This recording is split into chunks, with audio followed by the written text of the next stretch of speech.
Hola, buenas tardes.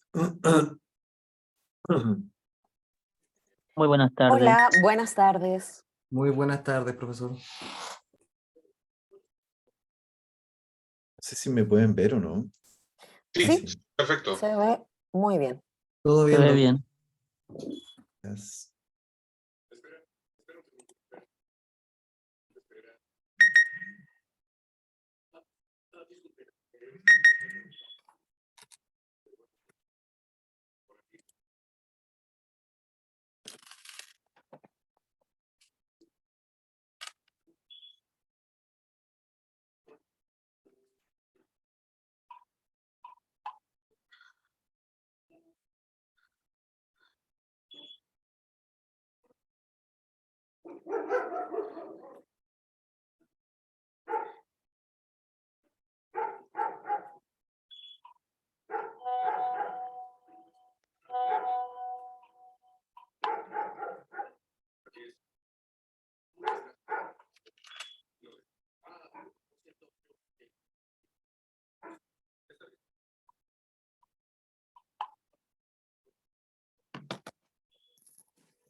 Bueno, habemos 30 participantes conmigo.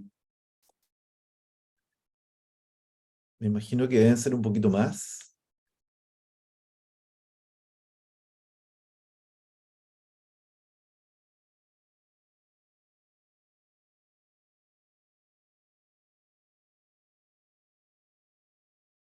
Ok, me presento. Mi nombre es Néstor González. Yo soy psicólogo clínico. Me dedico a la psicología clínica. Esta es mi oficina. Atiendo la mayoría de los días de la semana, lo que más puedo. Soy profesor también de esta universidad, la Universidad del Alba, en pregrado y en posgrado. Particularmente en tres áreas son las que trabajo: el área clínica, que es psicología clínica, eh, psicoanálisis, en el área de las neurociencia, neurobiología, neurociencia cognitiva, neuropsicología. Hola, buenas tardes.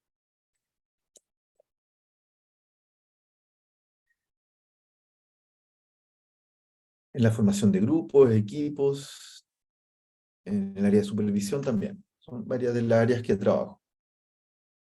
Soy de la zona del norte, soy de La Serena. Soy profesor de otras universidades también en esta zona. Y soy siempre en el área de la psicología o en las carreras de psicología.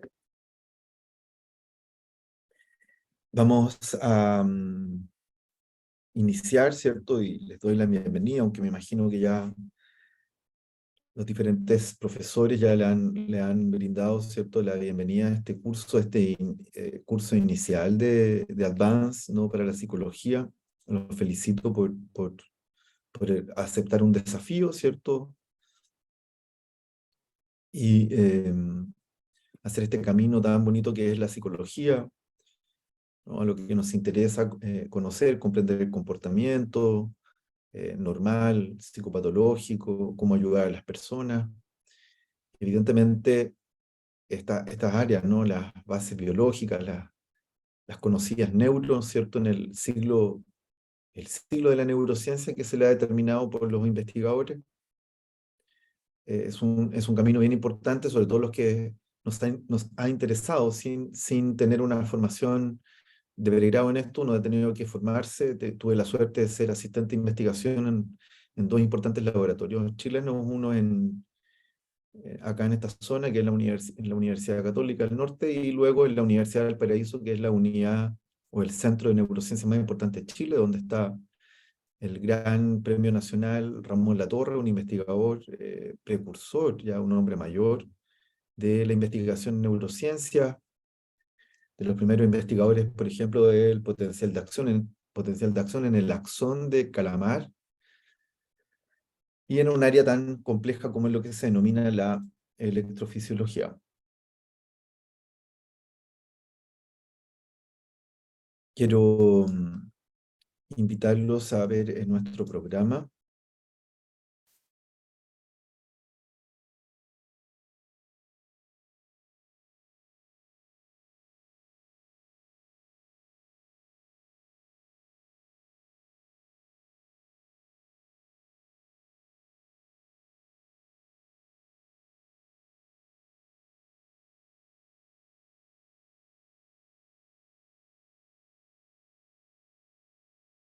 Dame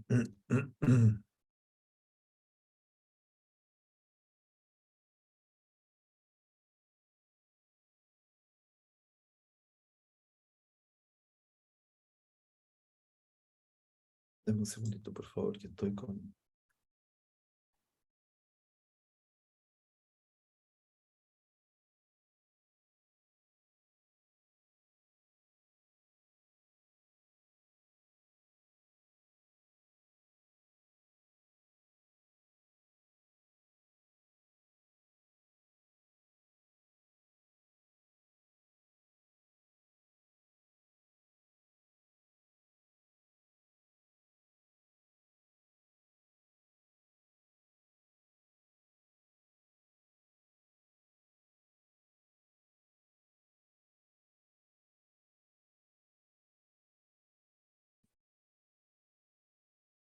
Avísenme si ven la pantalla.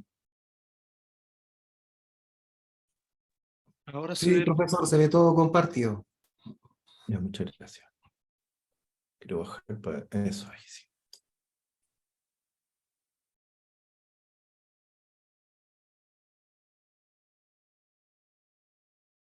Bueno, esta asignatura, Bases Biológicas del Comportamiento, es una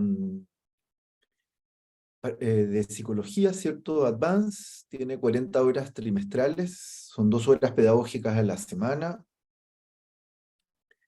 tiene 3 horas cronológicas de docencia directa y 5 horas de trabajo autónomo que tiene el estudiante. Es una asignatura obligatoria el primer trimestre, es online, es un régimen trimestral, es vespertino y se utiliza particularmente aula virtual y salas de Zoom o salas de conferencia. Hay cuatro grandes competencias iniciales se le denominan, porque son las mallas de psicología en esta universidad se dividen en iniciales, intermedias y avanzadas. Sobre todo tiene que ver con el plan de estudio, más que sea la competencia propiamente tal como preguntaban ayer un compañero, para que quede eso aclarado desde el inicio. La primera competencia es explicar los fundamentos, modelos, teorías y paradigmas de la psicología que aporten a la descripción del ser humano, considerando una mirada biopsicosocial que permita el desarrollo de procedimientos básicos propios de la psicología, propiciando un ambiente de trabajo colaborativo. Diferenciar en la competencia número 2 las teorías sobre el proceso del desarrollo humano, integrando los factores biológicos, neurológicos, cognitivos, emocionales, socioculturales y su repercusión en una visión integral del ser humano, su familia, salud, comunicando sus resultados de forma ética y responsable. Esa es la competencia 2. Número 3 es implementar acciones de gestión de la salud mental y bienestar integral con foco en las necesidades de la persona y su entorno, participando en equipos de trabajo multidisciplinario y considerando la normativa vigente en la relación profesional-usuario. Y la competencia 12, que es crear soluciones a distintos tipos de problemas aplicando estrategias de liderazgo, normas éticas, con una actitud crítica y reflexiva, respetando la diversidad, asumiendo las implicancias de sus decisiones y el uso de sus compañeros en un espacio de trabajo colaborativo. La unidad de competencia global es aplicar las teorías del proceso del desarrollo humano, integrando los factores biológicos, neurológicos, cognitivos, emocionales, socioculturales y su repercusión en una visión integral del ser humano y su familia y salud, reconociendo fundamentos, teorías, modelos, paradigmas de la psicología, identificando acciones de salud mental, bienestar integral, y también de aquellas normas éticas y estrategias de liderazgo con una actitud crítica y reflexiva. Las orientaciones metodológicas y evaluativas son particularmente lecciones tradicionales, el profesor va a relatar, formación de grupos pequeños de trabajo, investigaciones, también evaluaciones en forma de test o pruebas con preguntas abiertas y cerradas, ensayos y exposiciones. Este programa está dividido en 3 unidades de aprendizaje, la cual está subdividida en unidades y aprendizajes esperados, y cada aprendizaje esperado tiene indicadores de logro con sus contenidos específicos más relevantes. En la primera unidad de aprendizaje es la introducción, los principios biológicos de la conducta humana y la estructura general del sistema nervioso. El aprendizaje esperado es analizar los fundamentos biológicos que subyacen a la conducta humana para adquirir un conocimiento integral que nos permita la interpretación y evaluación con efectividad de las acciones humanas en distintos escenarios psicosociales.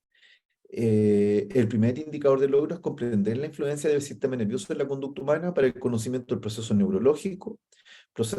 Vamos a estudiar procesos neurobiológicos de la conducta y la posible correlación entre actividad cerebral y conducta humana. El segundo indicador de logro es describir los principales sistemas biológicos que afectan la conducta, como son el sistema endocrino y el sistema nervioso. Vamos a observar ciertos contenidos como el papel de los del sistema endocrino en la conducta, los neurotransmisores y su influencia en la conducta humana. Los indicadores de logro número 3 se relacionan los procesos biológicos con la conducta humana en diversos contextos de tipo psicosocial. Vamos a estudiar la influencia de los procesos biológicos, el estrés y las emociones, cómo afectan la conducta humana, la interacción de la biología con el entorno psicosocial y algunos estudios de caso. En el aprendizaje esperado número 2 vamos a describir la estructura y función del sistema nervioso para entender cómo estos o sus componentes influyen en la conducta, en la experiencia humana, mejorando nuestra habilidad para abordar temáticas de salud mental y neurológica. Sus tres indicadores de logro son explicar las partes principales del sistema nervioso y su papel en la conducta humana, la anatomía del sistema nervioso central y periférico, las diferentes partes del cerebro y el sistema nervioso y su influencia en los distintos aspectos del comportamiento y la cognición. Vamos a describir también el proceso de transmisión de la información dentro del sistema nervioso. Vamos a comprender la unidad funcional que es la neurona, sus componentes como la sinapsis, el papel de los neurotransmisores, sobre todo en la comunicación del sistema nervioso. Potencial de acción también. Vamos a analizar la relación entre alteraciones del sistema nervioso, las problemáticas de salud mental y neurológica, el impacto del daño o enfermedad en distintas áreas del sistema nervioso, y con algunos otros trastornos como por ejemplo los episodios depresivos, el trastorno del espectro esquizofrénico y trastornos como del envejecimiento patológico como el Parkinson o neurocognitivos, otros neurocognitivos.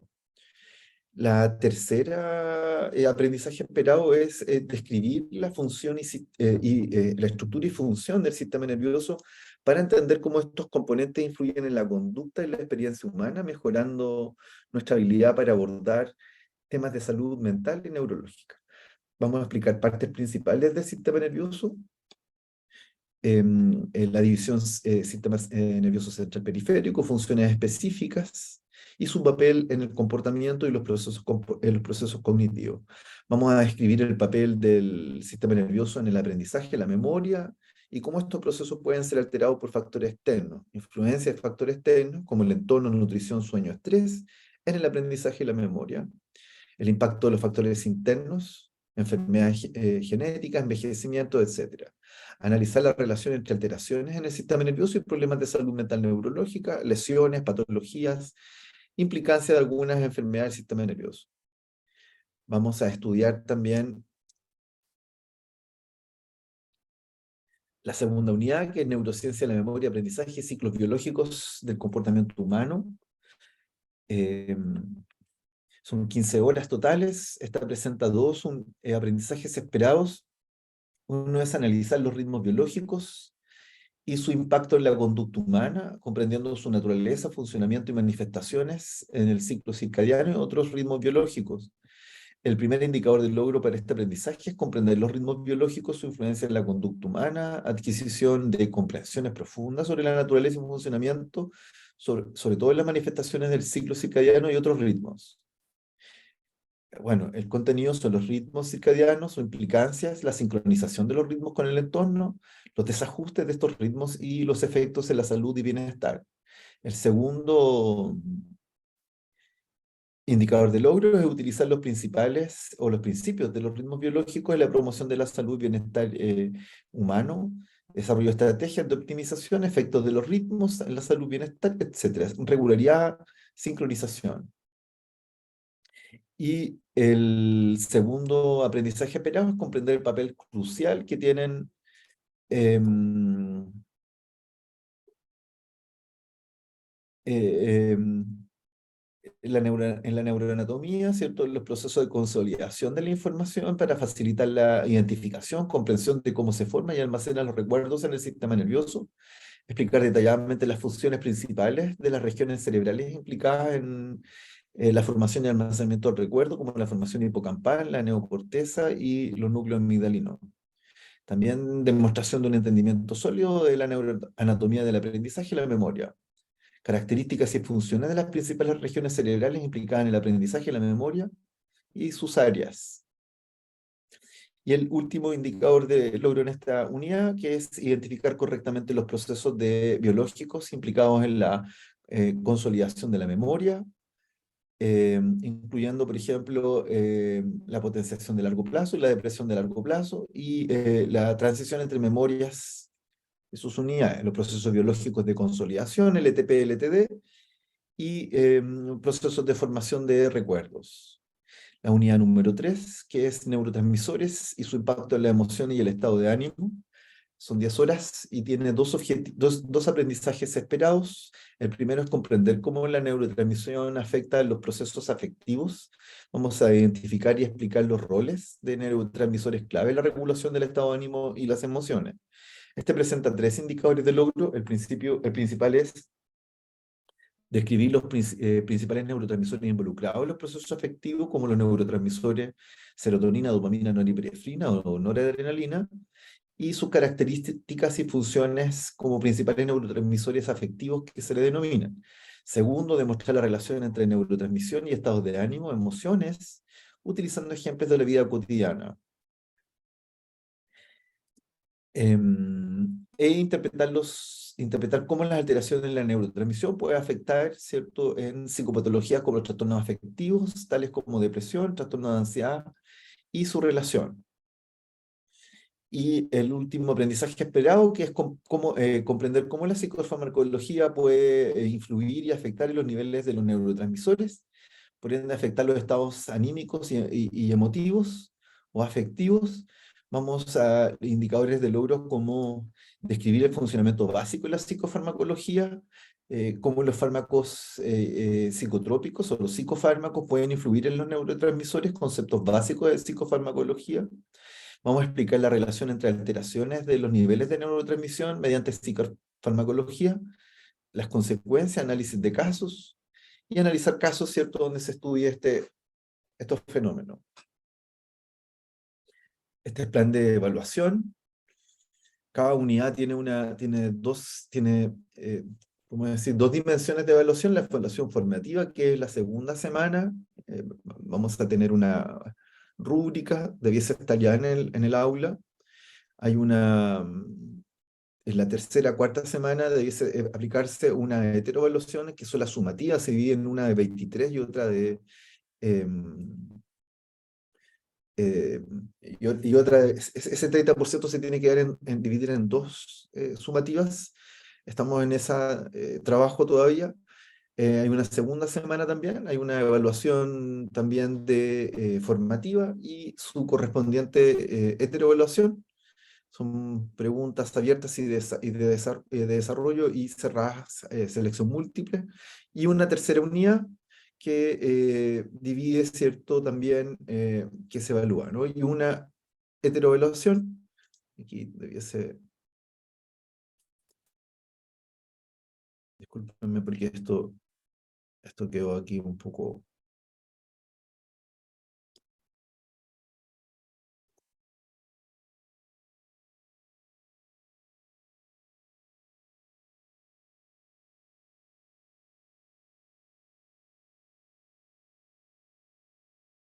No, parece que me equivoqué en esto. Está acá.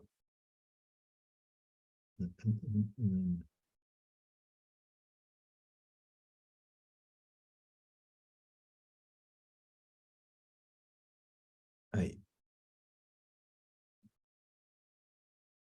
Bueno, se la arreglo, porque esta es la 14 semana, que es la el examen. Entonces esta debe quedar separado porque esta es la tercera unidad que llega hasta la semana 12 aproximadamente, donde se aplica la última evaluación sumativa. La siguiente es la, pero lo voy a arreglar y se va a mejorar, ¿ya? Eso es como lo destacado del programa. No sé si tienen comentarios, parece que hay una pregunta en el chat. Veremos algo de TA. ¿Qué es TA?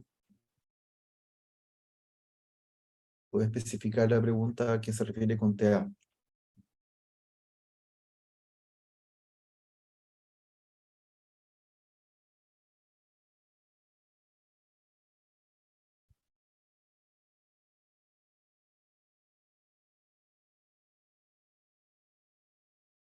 Bien. ¿Hay alguna consulta, algún aporte, algo que les llame la atención, que les gustaría dar su primera aproximación o observación? Angélica. Hola Néstor, muy buenas tardes. Mi nombre es Angélica Hola. Melita. Hola. Una consulta en relación a las evaluaciones que mencionas de las autoevaluaciones, por ejemplo, las exposiciones. ¿Van a ser exposiciones individuales o tenemos que trabajar en conjunto con compañeros y compañeras? Para mi trabajo no hay exposiciones. Ah, ya, porque decía ahí, la parte que leí y que mencionabas, decía autoevaluación, exposición, decía en una parte. Sí, O bien, en el caso sí, que son sugerencias de evaluación. ya, ok. Sí, es para tenerlo más claro. Muchas gracias. Sí, no se preocupe. Gracias.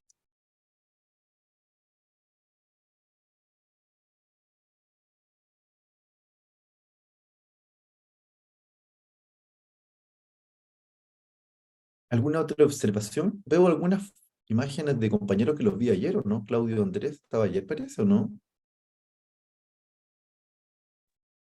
Sí, profesor, es que estoy de vacaciones, digamos, y estoy aprovechando de tomar dos clases. O sea, de repetir la clase. No sé si le incomodo si no me salgo. No, no, no, no, no, no, no, me llamó la atención que lo vi ayer, po. Por eso Sí, pues, y por además eso. hablamos. Estoy aprovechando el tiempo, digamos, por eso. Ah, ya, ya, ya, ya. Muy bien. Qué, qué bueno.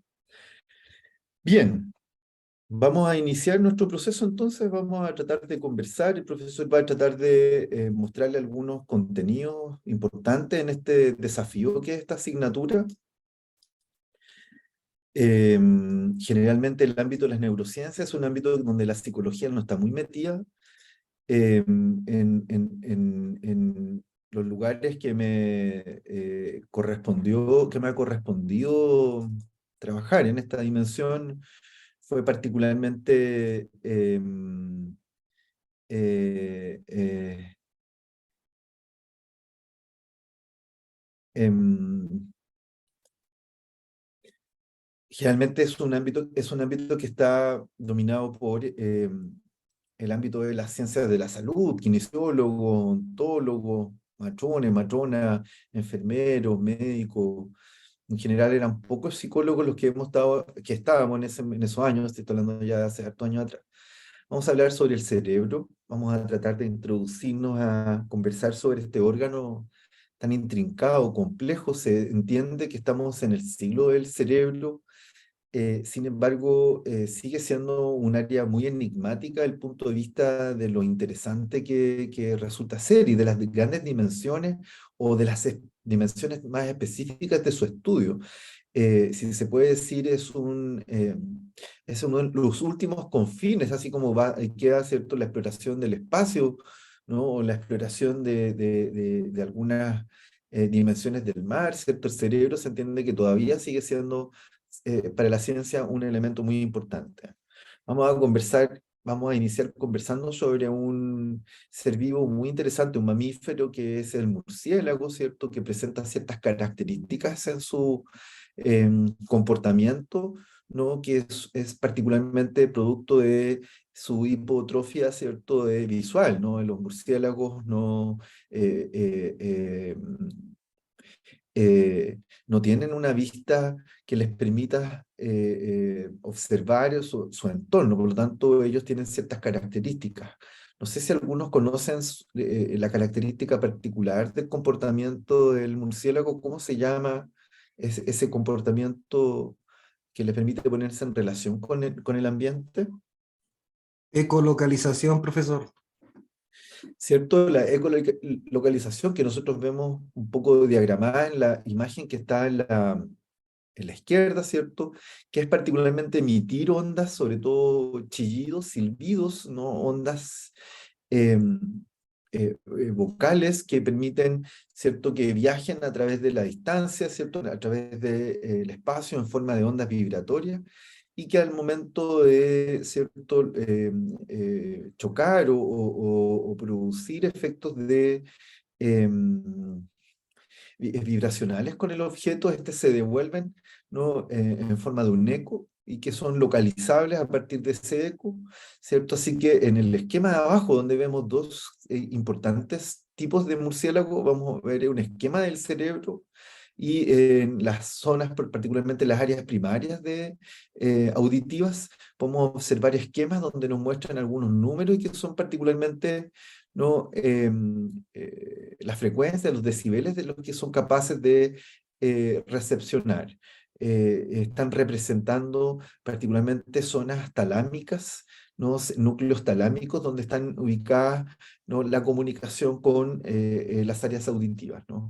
Acá en el esquema de la izquierda, el esquema de la derecha, vemos el cerebro del murciélago y vemos el pabellón auditivo, es la oreja del murciélago, ¿cierto? No dista, ¿cierto? En términos estructurales o anatómicos incluso, en diferencia de otros mamíferos o incluso del ser humano.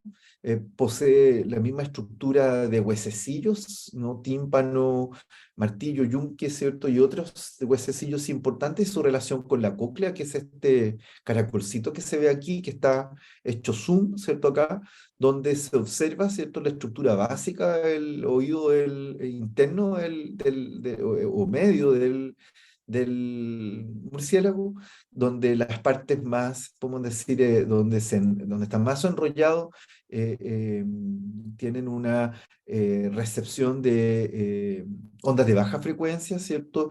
A diferencia de las que están más a la salida del caracol, ¿no? Que son de alta frecuencia, ¿no? Chillidos que son infra captación del oído humano, por ejemplo, ¿no? Aquí podemos ver un zoom y vemos cómo está desplegada la estructura, ¿cierto? Acá está todo lo que son los conductos cocleares, las membranas, que son particularmente membranas sensibles a las vibraciones de los huesecillos y que permiten la captación de esas vibraciones para transformarlas, ¿no? En información eléctrica, electroquímica, que es la que funciona en la célula específica, la neurona, ¿no? Y que se envía, ¿cierto?, por el nervio auditivo, ¿no? El nervio auditivo hacia las zonas de las áreas auditivas primarias, sobre todo donde se toma decisiones, el murciélago, ¿cierto?, donde permite distinguir cuáles son el tipo de onda, ¿no? Si vemos el zoom a la zona del conducto coclear, vamos a ver que antes del nervio auditivo hay células ciliadas que son las que envían la información, captan la vibración en forma de movimiento, que lo vemos acá, ¿no? De los cilios, que son unos vellitos que tienen estas células específicas, que son neuronas, ¿no? Y que al moverse estos cilios como pelitos en este conducto de la cóclea, que está relleno de un líquido, un aceite, si podría decir, un líquido denominado paralinfático, ¿no? Y que permite que se movilicen de forma coordinada estos vellitos, si se ven, acá está la estructura. Estos vellitos permiten desarrollar el potencial de acción y enviar la información electroquímica, ¿no? Hacia los sectores de procesamiento, ¿no? De la corteza y sus diferentes funciones. Esta característica, ¿cierto?, que presenta este animal tan simple, ¿no? le permite desarrollar conductas y tomar decisiones en conductas muy complejas, ¿no? Por ejemplo, como vemos a la derecha, poder capturar presas, ¿cierto? Para su conducta de forrajeo, ¿no? De alimentación, ¿cierto? Como pequeños insectos que vuelan, ¿cierto? Es capaz de localizar, ¿cierto? Sin necesariamente como nosotros ver u otros seres vivos, ¿cierto? Es capaz de localizar su alimento, su fuente de alimentación, ¿cierto? En el aire, ¿no? O también tomar decisiones, por ejemplo, en zonas tan inestables como un lago, ¿no? Ver, capturar peces u otros insectos, o también en sectores más bien de tipo fijo, donde es capaz de capturar su alimento. También de poder, ¿cierto?, evitar depredadores, etcétera. También ubicar, también involucrar en su comportamiento sexual, etcétera. ¿Conocen este ser vivo?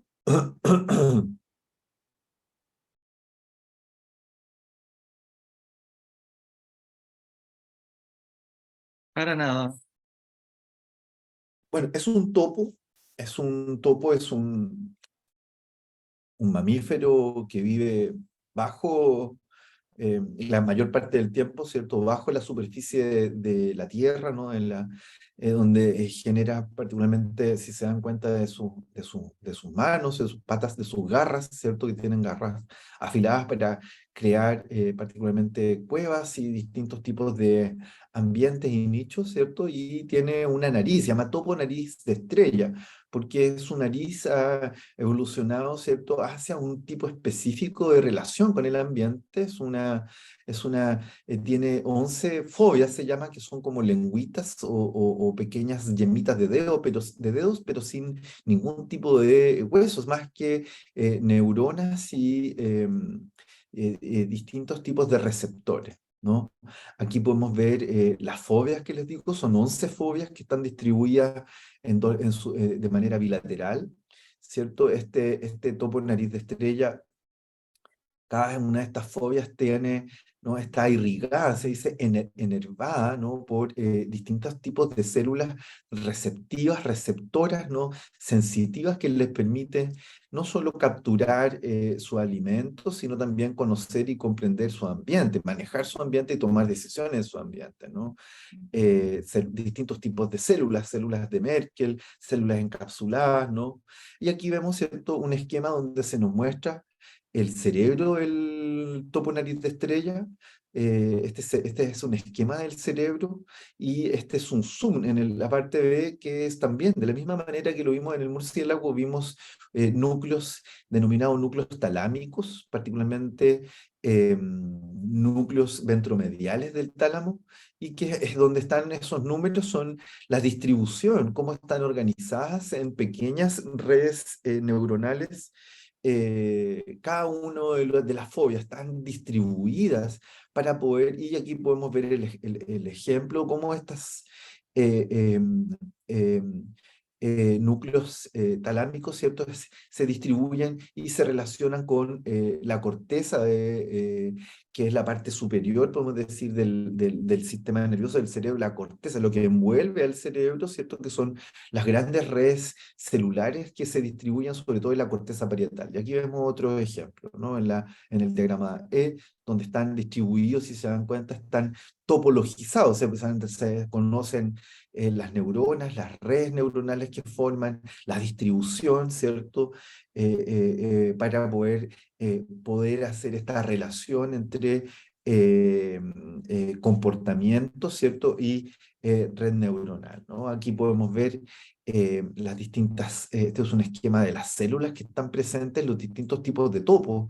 Estos son tipos de topos específicos, ¿no?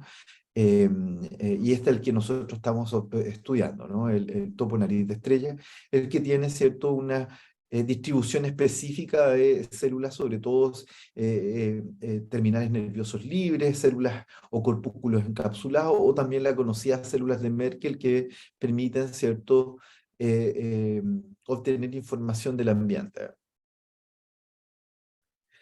Uno de los animales más estudiados en los laboratorios de neurociencia y neurobiología son los Prague-Dawley, que son los ratoncitos blancos, ¿no? Y que en este caso, acá lo que yo les quiero mostrar, ¿cierto? Es un aspecto bien específico en el comportamiento del Sprague-Dawley, que es lo que se llaman, ¿cierto? Las vibrisas, ¿no? Que son los bigotitos, ¿no? Lo mismo que el topo y en general los mamíferos inferiores, como los gatitos, los perritos, ¿cierto? Sobre todo los de estatura, ¿no?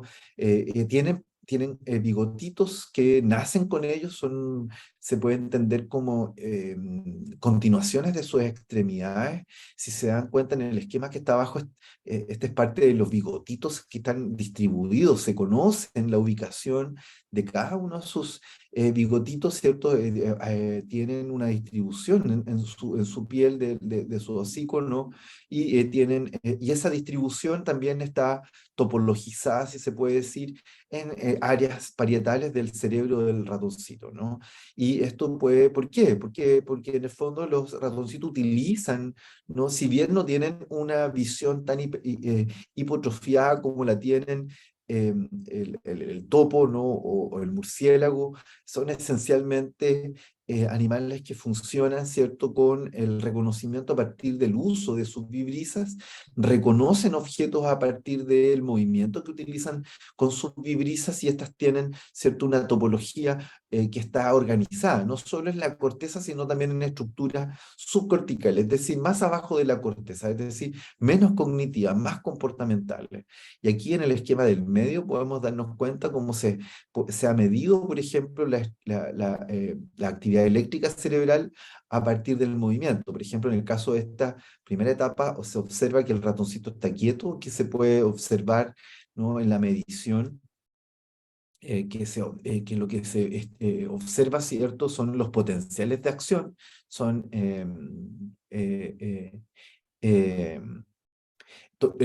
las respuestas neuronales, ¿cierto? Y aquí vemos el animal en este chasquido que hace en este movimiento se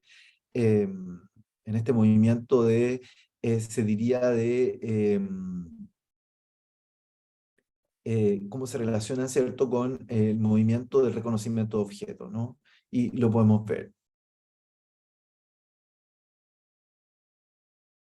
Acá podemos ver también estos son dibujos que nos muestran exageraciones, ¿cierto?, de los sectores o los órganos más representados a nivel cortical, a nivel cerebral de estos animales. En el caso del mapache, el caso del topo nariz de estrella, del topo, ¿no es cierto?, desnudo, el topo y del ornitorrinco, donde se distribuyen, ¿cierto?, son hechos por investigadores que estudian el comportamiento animal, que se llaman etólogos, ¿no? Está un poco ansioso el compañero Raúl. Tiene que, cada aporte que vaya haciendo el profesor, usted tiene que ir integrándolo con el comportamiento humano. Vamos a llegar a esa parte, así que no se ponga ansioso, no vamos a ir poco a poco. No puede ser todo del tiro, ¿no?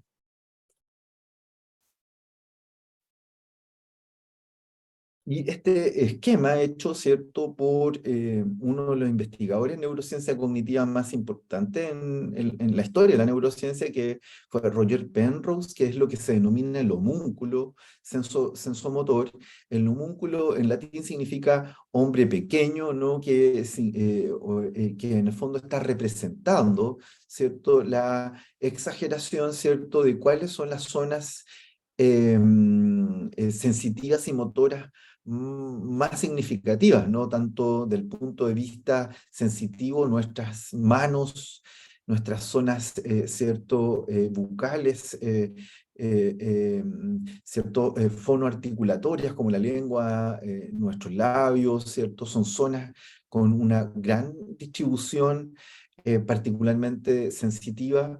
Lo mismo que en el ámbito motor, ¿cierto? El reconocimiento facial de nuestros movimientos faciales son particularmente muy importantes. La sensibilidad, una gran actividad, por ejemplo, que ustedes van a tener que en algún momento aprender, por ejemplo, que es evaluar a partir de instrumentos así como preguntaba recién el compañero, ¿no? en alteraciones intelectuales, como por ejemplo los déficits intelectuales, los trastornos del neurodesarrollo, etcétera, porque van a poder ser estudiados, ¿cierto?, a partir de instrumentos como son las mediciones de la inteligencia, ¿cierto?, el IQ, el coeficiente intelectual, que es lo que se puede denominar como la coordinación visomotriz, ¿cierto?, ojo-mano, ¿no? Son muy importantes, por lo tanto, aquí podemos ver cierta correlación, ¿no? De esta manera estamos, ¿cierto?, en esta introducción, como se preguntaba o como intentaba, ¿cierto?, señalarnos el compañero recién en su pregunta por el chat, es que en el fondo no tenemos que perder de vista que el hecho de que nosotros poseamos un sistema nervioso o un cerebro somos parte de una distribución filogenética que se denomina evolutiva, ¿cierto? Es decir, si bien nuestro cerebro es de los más complejos en la escala evolutiva, compartimos los mismos principios con todos los animales del reino, ¿cierto?, animal.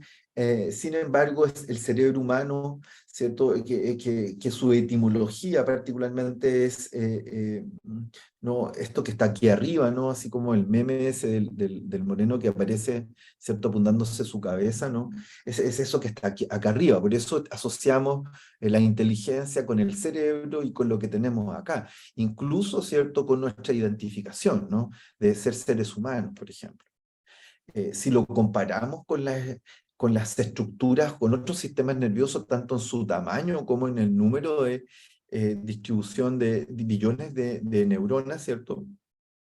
Si hacemos esa comparativa y lo comparamos, por ejemplo, en el caso del primer mamífero no primate, como es el capibara, que es un roedor, uno de los roedores de mayor tamaño que vivía acá en Sudamérica, sobre todo en zonas amazónicas, ¿no? Y que tiene un cerebro muy pequeño que tiene alrededor de un peso de 48 gramos, es decir, muy poquito, ¿no? Y tiene alrededor de 3 billones de neuronas, a diferencia, ¿cierto?, de, por ejemplo, un primate, ¿no?, como el macaco rhesus, que es un animal muy inteligente, que tiene alrededor de casi 2 billones de neuronas y un peso de 70 gramos, es decir, pequeñito.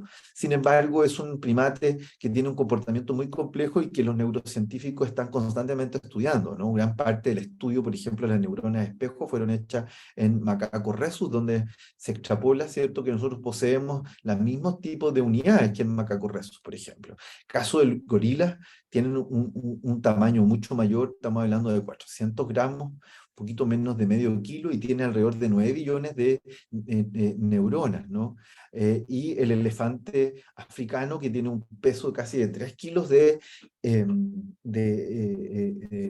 peso, y tiene, sin embargo, 5 billones o cerca de las 6 billones de neuronas, a diferencia del cerebro humano, que tiene aproximadamente un volumen de 1.500 centímetros cúbicos, de 1.500, de 1,5 kg aproximadamente, 1,2 kg, pero tiene alrededor de 16 billones de neuronas. Es decir, tiene un nivel de interconectividad producto de la complejidad que tiene, sobre todo porque a pesar de que, por ejemplo, los elefantes, ¿no?, los gorilas, los macacos tienen sistemas complejos de comunicación, lo mismo que los cetáceos, como las orcas, como los delfines, las belugas, ¿no?, que tienen un sistema de comunicación tan complejo como el ser humano, al parecer, el uso lingüístico que tiene de conceptos, ¿cierto?, la integración jerárquica que tiene la corteza humana, se entiende que es una de las maquinarias más complejas.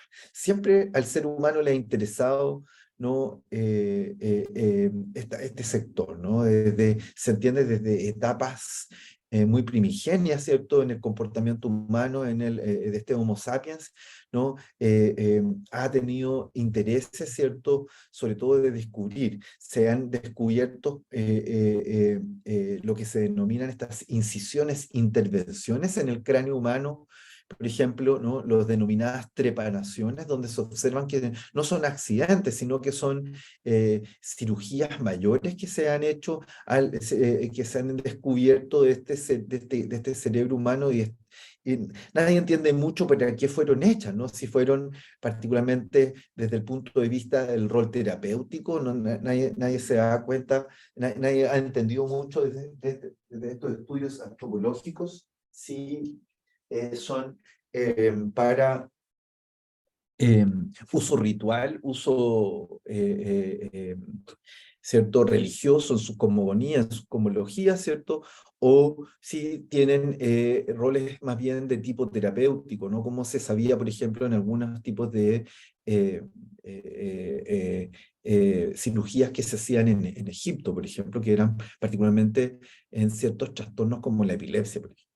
Ahí se observan los utensilios que se utilizaban, sobre todo de civilizaciones amerindias, ¿no? Donde se utilizaban estas trepanaciones de manera muy llamativa.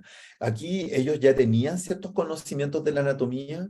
Acá se observa en la mano izquierda, se observa la apertura, ¿cierto?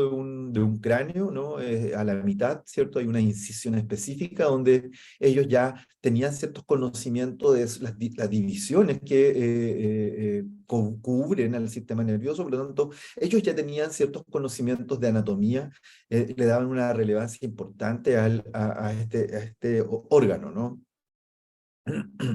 Hasta llegar a hoy día, ¿no? Las principales, todos conocemos, ¿cierto? Los denominados con el lenguaje común, conocidos como los escáneres, pero sin embargo son las neuroimágenes. Más bien hay distintos tipos de neuroimágenes como las tomografías de acciones computacionales, los SPEC, ¿no?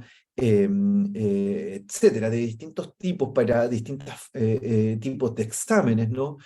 Sin embargo, la resonancia funcional magnética, el fMRI, se entiende que es una de las más sofisticadas porque se puede estudiar el cerebro en funcionamiento en vivo, tanto desde el punto de vista para el estudio neurológico, ¿no? En tumores, en cánceres, en accidentes cerebrovasculares, ¿no? Pero también para investigar, ¿cierto? Y hay investigaciones muy interesantes, por ejemplo, que se han hecho en niños, en adultos, para estudiar, por ejemplo, el rechazo social, el dolor social, y se han podido obtener una serie de hallazgos muy interesantes aplicando este tipo de métodos de investigación, ¿cierto? No lesionales.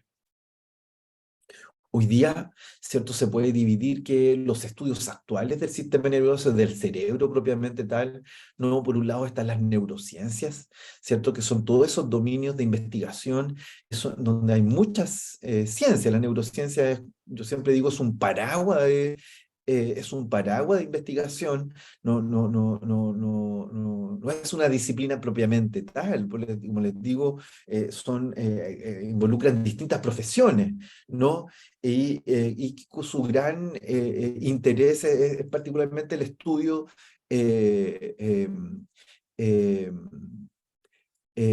con el estudio de lo que se le denomina, ¿cierto?, de los cerebros sanos o los cerebros patológicos, pero esencialmente en el ser humano.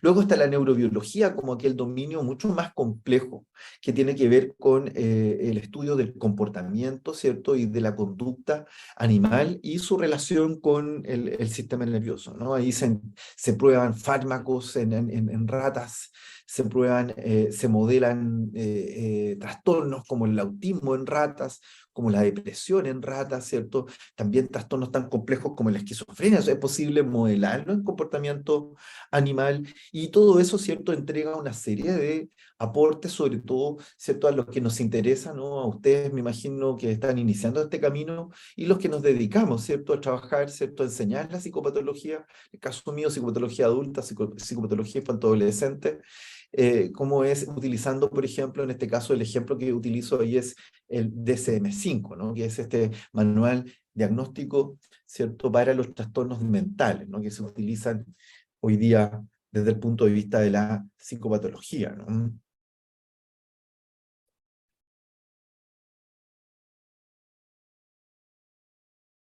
Voy a dar unos minutos al finalizar la relatoría que tengo hecha para que levantemos la mano y podamos discutir, hacer las preguntas, los intereses que tengan. Estoy abierto a ayudarlo lo más posible, y siempre hay que entender que en esto es un dominio está en constante actualización, muy importante. Por lo tanto, hay conocimientos que evidentemente me disculpo de antemano que no voy a tener. Por lo tanto, no tengo ningún problema en señalar eso, ¿no? Los profesores no tenemos la obligación de saber todo. Es parte también de la investigación y más bien nosotros somos facilitadores, somos motivadores a que ustedes, ¿cierto?, descubran, ¿no? Se sigan estudiando, sigan perfeccionándose en áreas tan interesantes como esta, donde hay muchos niveles, les puedo contar los niveles, etc. El cerebro humano es uno de los sistemas más interesantes, se entiende que sin lugar a duda es el dispositivo más complejo de la naturaleza, ¿no? Se entiende que el cerebro humano es uno de los más complejos, ¿no? Sin querer pecar de un antropocentrismo, ¿no? Se entiende que el cerebro humano es de los más imbricados y de los que tiene, ¿cierto?, una mayor complejidad por la cantidad de células que involucra y por su, ¿cierto?, gran fenómeno que tiene que ver con el control, ¿no? El control de la comunicación, controla la integración de la información, combina información sensitiva con información motora, con diferentes características de información sensitiva, controla y coordina las actividades corporales, organiza nuestra voluntad, también organiza y controla una serie de fenómenos que están bajo nuestra conciencia, ¿cierto? No quiero hablar, cuando estén un poquito más avanzados en su desarrollo, ¿cierto? Vamos a hablar del inconsciente. Aquí más bien se habla de aspectos subpersonales más que de aspectos inconscientes. Nos permite también interaccionar con el medio ambiente. Podemos recibir información del medio ambiente, podemos procesar información del medio ambiente, podemos procesarla en distintos niveles, con jerarquía, podemos almacenar los estímulos recibidos y utilizarlos cuando son importantes recordar. Incluso podemos recordar sin necesariamente ser conscientes los seres humanos de que estamos recordando. Es decir, este cerebro constituye la central magnífica de inteligencia porque no solo nos permite aprender cosas nuevas, sino también nos permite imaginar, nos permite crear, nos permite movernos, ¿cierto?, de manera creativa, ágil dentro del medio ambiente, etcétera, ¿no? Es un sistema, es un dispositivo que es el más complejo de la naturaleza. Aquí se pueden ver, ¿cierto?, pequeñas fotografías de ampliación, ¿cierto?, de cómo está estructurado este sistema nervioso en el sentido del cerebro humano. Aquí podemos ver una importante distribución. Ya acá yo estoy distinguiendo, si se dan cuenta, lo que es la materia gris de la materia blanca o de la sustancia blanca. Todo ese sector que vemos, ¿no? Todas estos sectores, ¿cierto?, de este color, aquí podemos ver como una especie de relieve, ¿no? Es la corteza, ¿cierto? Es lo que se denomina como el neocórtex, la corteza cerebral, que en el caso del humano es la distribución más grande, ¿no? Se entiende que si nosotros distribuimos, y le voy a mostrar más adelante, eso, distribuimos la corteza cerebral humana, ¿no?, que está plegada, y la ampliamos como si fuera un mantel, esta tendría una medición de 2 por 2 metros. Es decir, es una gran superficie. Aquí van a ir viendo cada uno de estos corpúsculos son, ¿cierto?, estructuras celulares específicas, ¿no? Y estos son los denominados surcos, que son estos hoyitos que se ven ahí, ¿no? Ahí vamos acercándonos cada vez más a las estructuras de la neocorteza y vamos a ver, ¿cierto? Aquí vemos claramente una neurona piramidal, una célula nerviosa piramidal. Por la estructura de pirámide, aquí vemos su axón, ¿cierto? Aquí vemos sus dendritas, que son esas prolongaciones que le permiten comunicarse con las neuronas presinápticas y recibir la información. Vemos sus núcleos, etcétera. Aquí vemos otro tipo de fotografía. Estas que vemos acá son fotografías denominadas inmunofluorescentes, ¿no?, donde se pueden observar claramente las estructuras celulares y cómo están enrolladas esta corteza cerebral, ¿cierto?, con sus diferentes dendritas. Es decir, la corteza es un gran amasijo de interconexiones, ¿cierto?, entre las células nerviosas, ¿no? Aquí podemos ver unas estructuras un poco más subcorticales, en este caso es la corteza cingulada, que es la que participa en esencia en relación con el control de las emociones. Esto es lo que vemos aquí, ¿cierto? Que esta estructura intermedia es lo que se denomina el cuerpo calloso, que es como la fibra óptica que permite unir, ¿no?, ambos hemisferios cerebrales, ¿no? Nosotros hemos dividido nuestro encéfalo, nuestro prosencéfalo en dos hemisferios cerebrales.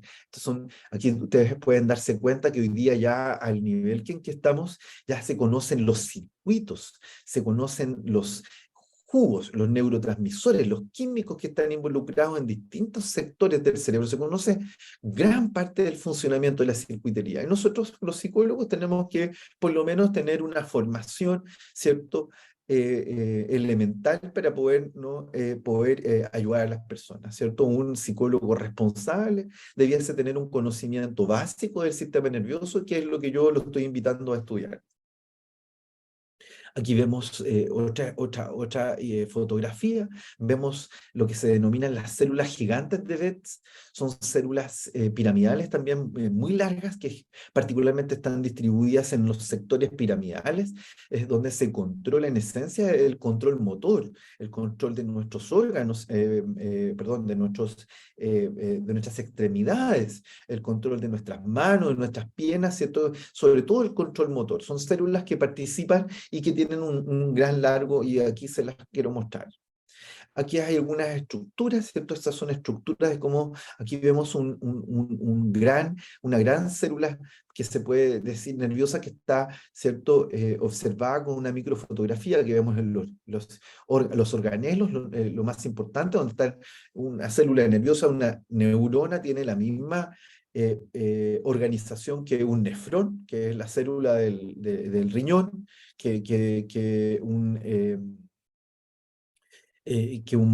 una célula de un pulmón, una célula de la epidermis, es decir, tiene la misma estructura, una membrana, organelos, estructuras como las mitocondrias, sus sustancias como el citoplasma o la sustancia de Nis, es decir, tiene una estructura similar. Aquí vemos acá abajo, ¿cierto?, lo que se denomina las células de Schwann, que luego forman las vainas de mielina, que le permiten a la célula. Yo le voy contando, ¿cierto?, pero esta es la introducción, yo le voy contando en detalle más adelante, ¿cierto?, para que no se vayan asustando. Esto es poder introducirlo al mundo de la neurociencia, ¿cierto?, para que vayamos entreteniéndonos también, ¿no? El cerebro humano tiene características importantes, por ejemplo, como su peso, ¿no? Se entiende que llega a pesar alrededor de el 1,5 kilos en algunos casos, entre 1.200 y 1.500 gramos, ¿no? Tiene alrededor de 100.000 millones, o ¿no?, decíamos 16 billones de neuronas, y que cuenta cada una de ellas con entre 1.000 y 10.000 sinapsis. Hay el potencial de acción, que es la característica esencial de esta célula nerviosa, es decir, la comunicación que se relaciona con otras, ¿cierto? Son impulsos eléctricos que tienen una velocidad de alrededor de 140 metros por segundo, es decir, 432 kilómetros por hora, si lo podemos, ¿cierto?, lo situamos en el movimiento, podemos decir, que nosotros podríamos equivalerlos, ¿no? Es decir, también presenta una genética de alrededor de 13.000 genes que están presentes en la modulación del cerebro, la modulación de la memoria y el aprendizaje. Por ejemplo, hay que entender, por ejemplo, que el aprendizaje también hay una gran modulación de genes. Cuando nosotros estamos aprendiendo, estamos modulando nuestros genes neuronales. Por lo tanto, no solo aprendemos una palabra en términos de un sonido o un concepto, sino que estamos alterando la estructura funcional de la neurona. Consume alrededor del 20% de la energía. Por lo tanto, cuando nosotros, por ejemplo, en el caso de ustedes que estudian de noche, están consumiendo una gran cantidad de energía, alrededor de 50 mililitros de sangre por 100 gramos del cerebro. Por lo tanto, es por eso que cuando estamos viendo televisión o trabajando hasta muy tarde, necesitamos comer chocolates, helados, etcétera, ¿no?, carbohidratos, sobre todo para poder, ¿no?, mantener el cerebro funcionando como si estuviera de día. el cuerpo calloso, que es este sector que yo les señalaba, intercambia alrededor de 4 billones de bits, entre 200 a 300 millones de fibras nerviosas, axones que comunican un hemisferio con otro, y que se señala, ¿cierto?, que en términos de el nacimiento de neuronas, que se denomina neurogénesis, produce alrededor de 250.000 neuronas por minuto en la etapa, sobre todo del desarrollo del cerebro fetal. Aquí vemos la estructura que les nombraba, ¿cierto? La estructura del cuerpo calloso, ¿no? Son como las fibras ópticas, ¿cierto? Aquí lo podemos ver, cómo reúne, ¿cierto?, información, ¿no?, de ambos hemisferios.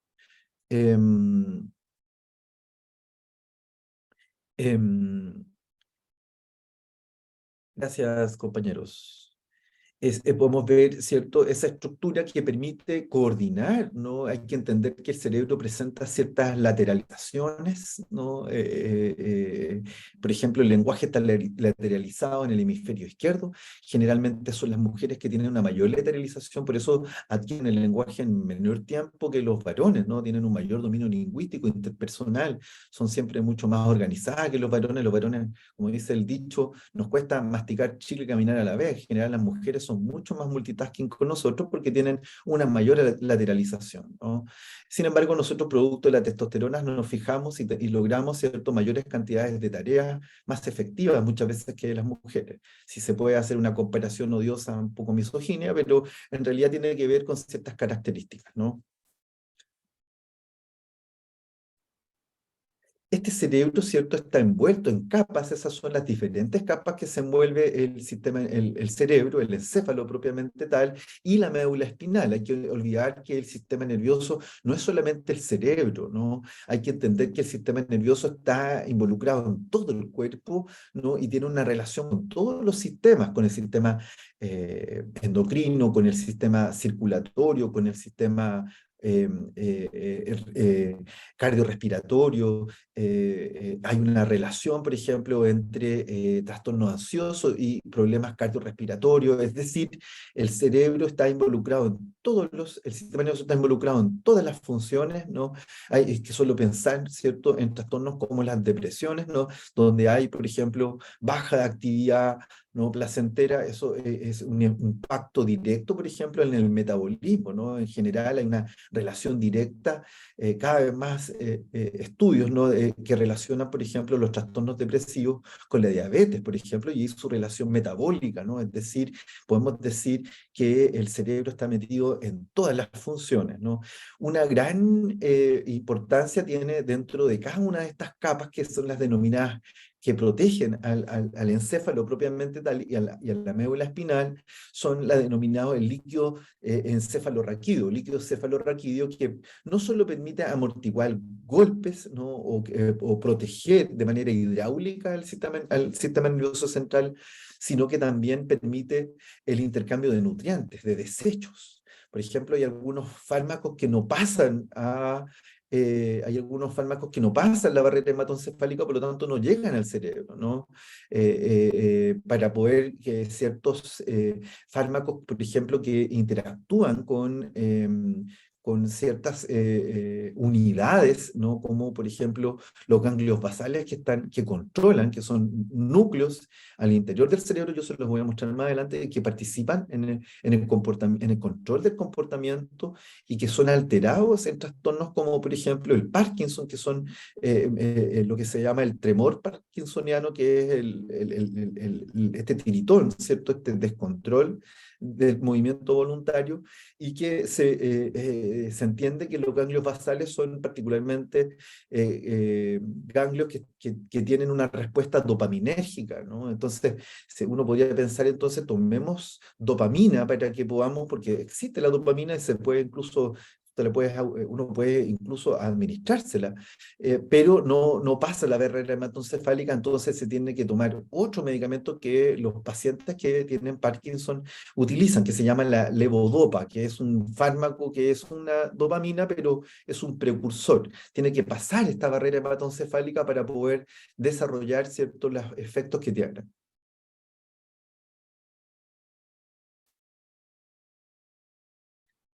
Cuando hay algunas alteraciones, por ejemplo, de este líquido cefalorraquídeo, ¿no? Por ejemplo, en trastornos del neurodesarrollo, ¿no? En este caso, cuando hay alteraciones en la producción del líquido cefalorraquídeo, se producen, ¿no? Trastornos como este, como la hidrocefalia, que es esencialmente el aumento de la producción de líquido encefalorraquídeo y que produce, ¿no? La inflamación de los ventrículos cerebrales, el agrandamiento de los ventrículos cerebrales, que son más bien los espacios intermedios que quedan del cerebro y que hace que se extiendan los procesos, ¿cierto?, de desarrollo infantil, ¿no? Del cerebro.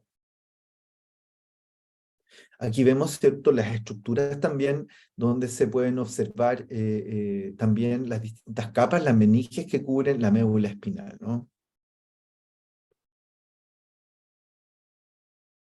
Este cerebro, ¿cierto?, es la región, se entiende, más grande, más destacada, es responsable no solo de las actividades voluntarias o conscientes, sino también de todas las actividades en general no inteligentes, ¿no? O inconscientes o involuntarias. Es el sitio del aprendizaje, del juicio, ¿no? De la personalidad, si se puede decir, ¿no? En términos bien concretos, ¿no?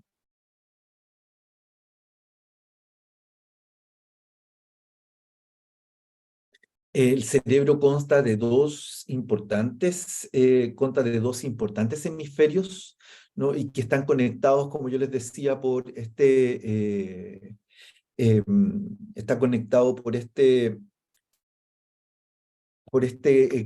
conjunto de axones, ¿no? Que es el cuerpo calloso y que presenta pliegues y hendiduras que aumentan su superficie, ¿no? Estas hendiduras particularmente, es que yo no tengo acceso a la clase grabada, ustedes tienen acceso a la clase grabada.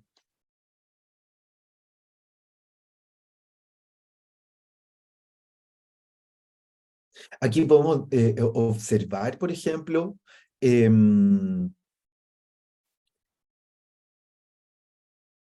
podemos observar que el cerebro tiene ciertas distribuciones, ciertas características. Una son las circunvoluciones, que son esas especies de gorduritas que tiene el cerebro, ¿no? Que son esos plegamientos, y los surcos, que son esas hendiduras, ¿no? Las circunvoluciones son esas crestas, ¿no? Y que están generalmente rodeadas por surcos. Los surcos son las hendiduras, las depresiones que rodean a las circunvoluciones. Hay surcos importantes, en general están los neuroanatomistas, tienen organizadas cada uno de los surcos y circunvoluciones, y ambos surcos y circunvoluciones generan, ¿cierto?, esta característica plegada del cerebro, eh, que le dan esta especie de arrugamiento, ¿no? Particularmente estas circunvoluciones, ¿cierto?, superficiales, aparecen durante un periodo de desarrollo que es muy interesante y que se denomina proceso de girificación. Es un proceso porque es un proceso de crecimiento del sistema nervioso, ¿no? Por ejemplo, se entiende que en el cerebro fetal no están todos los surcos. Los surcos tienen que ver con el proceso de maduración, ¿no? La inteligencia, nuestra adaptabilidad, nuestro IQ también, ¿cierto?, es un proceso de maduración, ¿no? Y que, si ustedes pueden darse cuenta, hay surcos que se denominan hemisféricos mediales y surcos de convexidad lateral. Hay surcos, por ejemplo, como este que yo les mostraba hace un ratito, ¿no?, que es el que genera, el que bordea el cuerpo calloso, y que se denomina la corteza cingulada. Acá uno lo ve en este cerebro de feto, ¿no? Y que es la fisura, o sea, el surco cingulado. Y está la fisura o el surco parieto-occipital, que es el que divide el lóbulo occipital del lóbulo parietal. Lo voy a mostrar un poquito más adelante. Está la fisura calcarina también, que divide por la mitad el lóbulo occipital, que está a cargo de la visión, ¿cierto? Y que divide entre áreas visuales primarias, secundarias, terciarias. Están los surcos de convexidad, está el surco central, que después se llama la cisura de Rolando, también la cisura de Silvio, y que son particularmente pequeños surcos que comienzan, ¿cierto? Como les decía, que comienzan a generar sus diferencias mientras va desarrollándose dentro de este proceso de girificación que se denomina. Aquí están los grandes lóbulos, ¿no? Se entiende que el cerebro se divide en 4 grandes lóbulos, ¿no? El más importante en el caso del ser humano, particularmente por su expansión, ¿cierto? Producto de la evolución, sobre todo luego del desarrollo del lenguaje, de la escritura, ¿no? Que crece mucho más, ¿no? Que es el lóbulo frontal, ¿cierto? Que es la frontalidad. Se entiende que la gran diferencia que tenemos nosotros con los primates superiores, como los bonobos, como los chimpancés, como los orangutanes, como los gorilas, es la expansión de nuestro lóbulo prefrontal, ¿no? Que es esta estructura que está adelante, ¿no? La corteza prefrontal, que es la estructura que nosotros los neuropsicólogos le denominan la función ejecutiva, ¿no? La función es el director de orquesta que controla todas las otras funciones. Luego está el lóbulo parietal, que está en rojo. Esta es la cisura que les decía, la cisura de Rolando, ¿no? Que es la voy a mostrar después por el otro lado. El lóbulo parietal, que es donde están los homúnculos sensoriales y motores, particularmente está asociado al control motor de las extremidades, también al control, a la sensibilidad, están representados en formas muy importantes. Y luego está el lóbulo occipital, ¿cierto? Que tiene las funciones, particularmente el control visual, ¿no? Acá llegan y se desglosan el mundo visual en texturas, en contornos, en luces y sombras, ¿no? Y el lóbulo temporal, que es el lóbulo del lenguaje y la memoria, ¿no? Acá hay una relación muy importante. Gran parte de los daños que se produce el envejecimiento patológico, por ejemplo, como los trastornos del Alzheimer, se producen en este lóbulo. Aquí podemos ver la estructura del cuerpo calloso, el cerebelo, y aquí vemos lo que denomina el tronco encefálico. Este es el mesencéfalo y este es el tálamo. Vamos a ir viendo mientras avancemos, ¿cierto? No tenemos que temer a las palabras, a los conceptos, no se abrumen. Mientras más les repitas, más van a asociar. No es algo que ustedes puedan aprender de memoria inmediatamente, es algo que tienen que ir adquiriéndolo. Por eso es una asignatura inicial. Ustedes no tienen que ser expertos en esto, tienen que tener una cultura sobre esto. Por eso esta asignatura no es de la más importante, pero es de la más interesante, sobre todo los que nos dedicamos a la psicología clínica, porque no podemos entender, ¿cierto? Cualquiera que le interese, ¿cierto? Ayudar a otro desde el punto de vista psicológico, psicoterapéutico. Yo soy profesor de psicología clínica, enseño en salas de espejo a los psicólogos formados y en formación a atender a otros, ¿no? A ayudar a otros. Tenemos que tener una conversación directa con los psiquiatras, ¿cierto? Con los neurólogos, con los neuropsicólogos. Por lo tanto, debemos conocer sobre el sistema, tener una cultura, ¿no? Aquí vemos la cisura interhemisférica, que es la cisura que divide, ¿cierto?, al cerebro en sus 2 hemisferios. Y aquí vemos también la cisura de Silvio, que es la cisura que divide el lóbulo frontal del lóbulo temporal. Esta es la cisura de Rolando, la cisura que divide el lóbulo frontal del lóbulo parietal, y acá está la cisura parieto-occipital, que es la que divide el lóbulo occipital del parietal.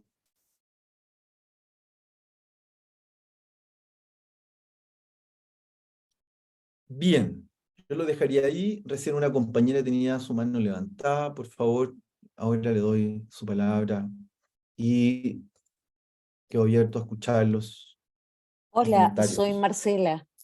Yo había levantado la mano, pero la bajé porque igual recién usted aclaró ciertas de mis inquietudes que tenía, porque me encuentro fascinante el cerebro, toda la función que él cumple, y también me importaba mucho el tema que lo mencionó ahora en el último corte que mostró del cerebro, donde aparecía el tálamo, que lo encuentro una parte muy importante, porque es Todas las partes el son complejo, importantes. sí, pero él también, es que lo viví cercanamente, un tumor en el hipotálamo, y vi el Ya, deterioro que hipotálamo produce. es diferente al tálamo. Sí, pero están ahí los dos.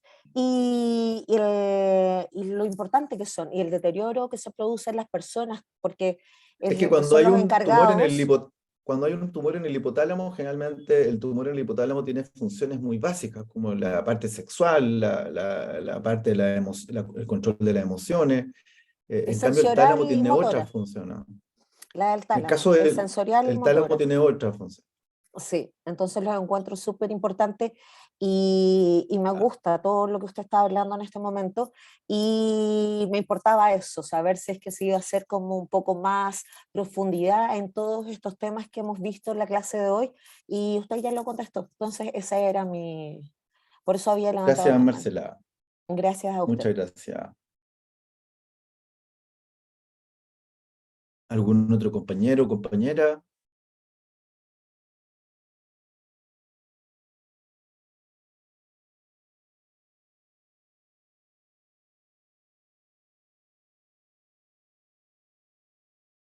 ¿Alguna observación?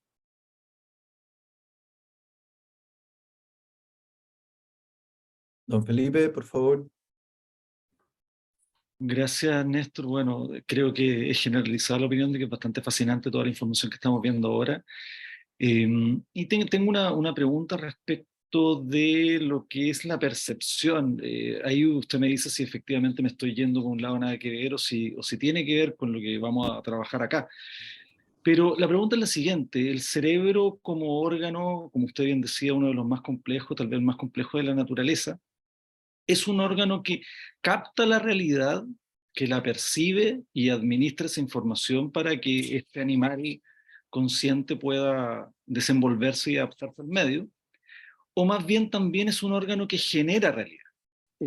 ¿Por qué lo pregunto? Porque me da la impresión de que, por ejemplo, si tenemos un águila, un ser humano y un perro viendo un objeto, probablemente por los diferentes cerebros que tengan van a ver un distinto objeto.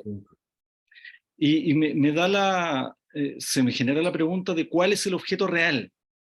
Posiblemente podríamos responder de que el objeto más cercano a la realidad va a darse como imagen mental en el cerebro que esté mejor preparado para la percepción. Pero podríamos hacer esa pregunta al infinito, porque podemos imaginar un cerebro incluso mayormente desarrollado que el humano, y sigo preguntando lo mismo: ¿cuál es el objeto real? Entonces vuelvo a la pregunta: ¿el cerebro es un órgano que percibe la realidad exterior objetiva, o más bien esa realidad objetiva pasa por una conciencia que la percibe y por lo tanto de tan objetiva no tiene tanto? Esa es mi pregunta, profesor. Muchas gracias. Una pregunta compleja, yo no sé si pueda responderla a cabalidad, es bastante exigente desde el punto de vista técnico. Es una gran área en las ciencias sociales, sobre todo, que es lo que se denomina, ¿cierto?, la epistemología, que tiene dos acepciones, ¿no? Una que tiene que ver con el estudio de las teorías científicas, y otra que tiene que ver particularmente con el estudio de la realidad, ¿cierto? El estudio de estos sistemas que ven realidad, ¿no? Hay un gran investigador que se llama Thomas Nagel, que en los años 80, 90, desarrolló un artículo que se lo sugiero a los que les interese buscarlo, que significa, ¿qué entiende un murciélago? ¿Qué es ser un murciélago? Es muy difícil responder, ¿cierto?, en el sentido de cuál es el que ve o no ve la realidad de una manera específica, ¿no? Tiene que ver más bien en un hecho, podemos decir, adaptativo, que es decir, para que un animal que tiene sistema nervioso, así como por ejemplo una cucaracha que vive con un par de movimientos muy simples, que es, si tú la molestas se va a hacer la muerta, y si la dejas de molestar, ¿cierto?, va a caminar y va a ir a buscar... Es decir, ve la realidad, ¿cierto? Se adapta a la realidad. Si es adaptativa, ¿cierto? Se mantiene viva, diría uno de los grandes profesores que tuvimos, que murió hace muy poquito, ¿no? Que fue Humberto Maturana. Tuve la suerte de ser estudiante de Humberto Maturana hace muchos años atrás.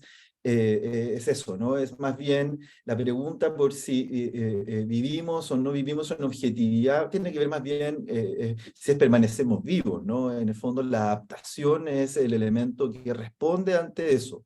Ahora, todo sistema nervioso, evidentemente, por ejemplo, las gaviotas son tetracromáticas, ven 4 grandes dimensiones de los colores, ¿no? Las abejas ven alrededor de 5, nosotros somos tricromáticos, ¿no? Es decir, por lo tanto, no podemos decir que accedemos, ¿no? Ahí tendríamos que entrar en un debate un poco más filosófico, ¿cierto? Un poco más, la psicología intenta hacer algo.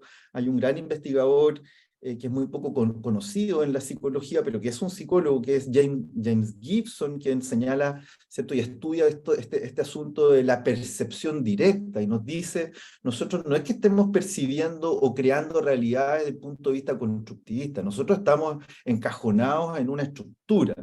Ves una estructura, ¿cierto? Creamos viga a la vista, ¿cierto? Vemos contornos, y eso lo ven, por ejemplo, si tú fueras, o si alguien fuera, por ejemplo, un piloto de aviación, ¿cierto? Y que lo tienes que entrenar para manejar un avión que vuela a los 500, 300, la velocidad del sonido, lo que sea, tú tienes que entrenarlo en percibir cosas en movimiento, ¿no? Tienes que generarle una inmersión cognitiva lo suficientemente, ¿cierto?, específica para lo que él logra percibir, ¿no? Es decir, nosotros vemos aspectos estructurales. Yo creo que eso podríamos decir. Lo que yo hoy día intenté mostrarle con los ejemplos de los animales, más bien que tenemos el mismo principio.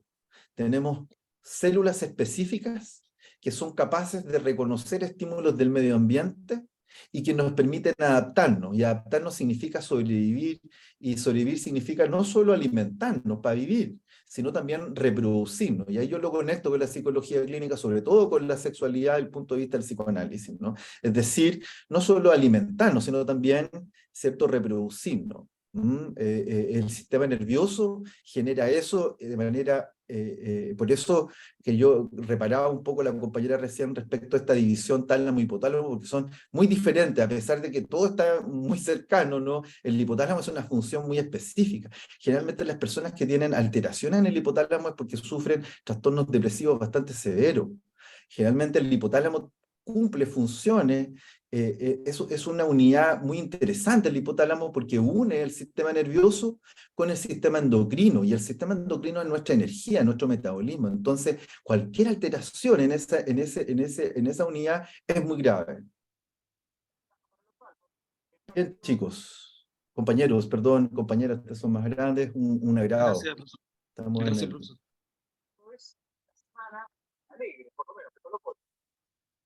Eso. Veámoslo el próximo jueves con toda la motivación de poder compartir con ustedes, escucharlo, de recepcionar, pero tenemos un poquito tiempo, entonces hay que ser, y en eso yo no me pierdo, tengo muchos años de profesor, así que voy a tratar de sacarle el jugo lo más posible sin estresarlo.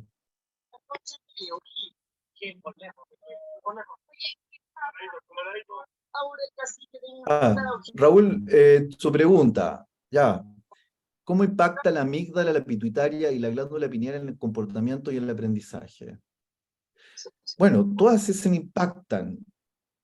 La glándula pineal es una glándula muy específica. Yo no sé cómo la glándula pineal es una glándula que particularmente está asociada, ¿cierto?, a los ciclos circadianos, ¿no? Es una glándula que es la que secreta, ya en esta hora estamos secretando una neurohormona que se llama, que es la melatonina, que es la que nos permite ir, ¿cierto?, descansando, ¿no?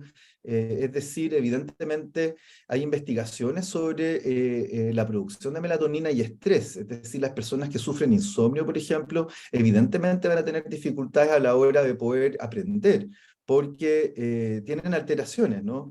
No sé si tenga mucha relación lo que te respondo, pero en el caso de la amígdala es el núcleo central de nuestras respuestas emocionales más básicas, ¿no? Se entiende que los núcleos amigdalares, ¿no?